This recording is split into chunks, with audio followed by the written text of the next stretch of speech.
Terre. Nouvelle capacité de lutte anti-drone pour le char Leclerc. Le 5e régiment de cuirassiers expérimente actuellement de nouvelles capacités de lutte face aux menaces aériennes de courte portée en adaptant l'emploi du char Leclerc. Fort du retour d'expérience des conflits récents au Moyen-Orient, le régiment a conduit plusieurs tirs de validation avec l'obus de 120 mm, obus à effet canalisé appelé OEFC, contre des cibles volantes simulant des drones.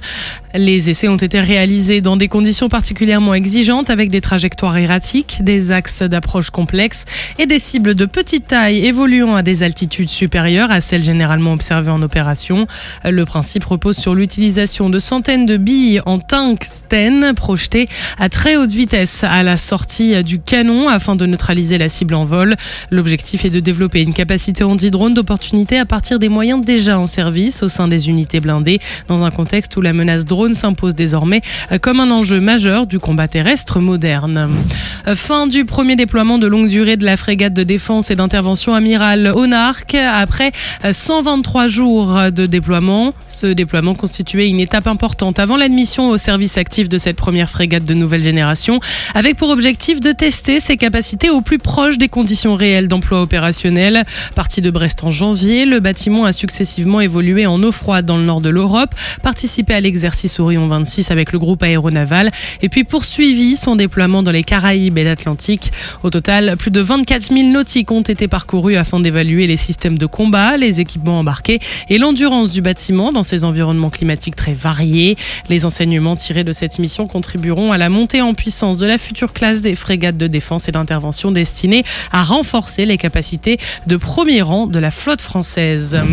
Le salon Eurosatory 2026 se tiendra du 15 au 19 juin au parc des expositions de Paris-Nord de Villepinte. Rendez-vous mondial de référence dans les domaines de la défense et de la sécurité. Le salon réunira plus de 2500 exposants issus de près d'une centaine de pays ainsi que des dizaines de milliers de visiteurs. Cette année, l'armée de terre y présentera ses capacités d'engagement en coalition aéroterrestre autour du thème « S'engager et vaincre en coalition aéroterrestre ». Plusieurs équipements majeurs de l'armée de terre seront exposés. Les systèmes anti-drones, les robots du génie ou encore des drones et munitions téléopérées compléteront le dispositif. Des démonstrations dynamiques réunissant militaires français et belges permettront également de mettre en scène des scénarios de haute intensité mêlant combat numérisé, aéromobilité, robotique et opérations interarmes. Une opportunité pour montrer les évolutions et de ses capacités face aux nouveaux enjeux du combat moderne.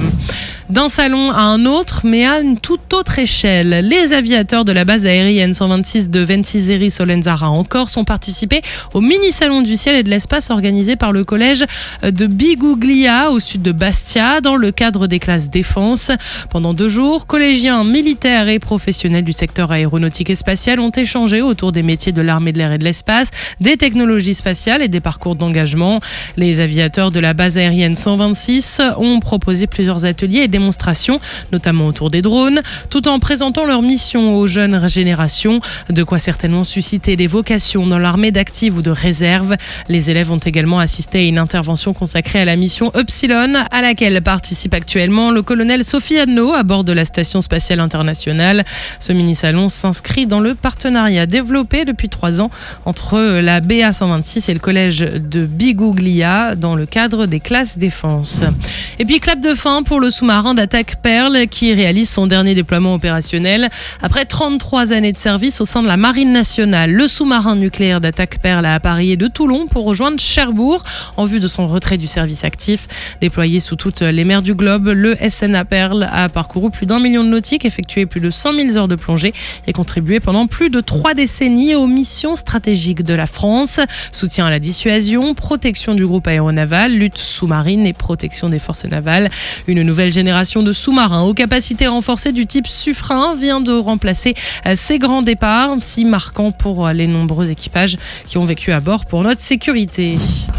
Sur terre, sur mer, comme dans les airs. Skyrock PLM, en équipe avec Uneo, la mutuelle des forces armées.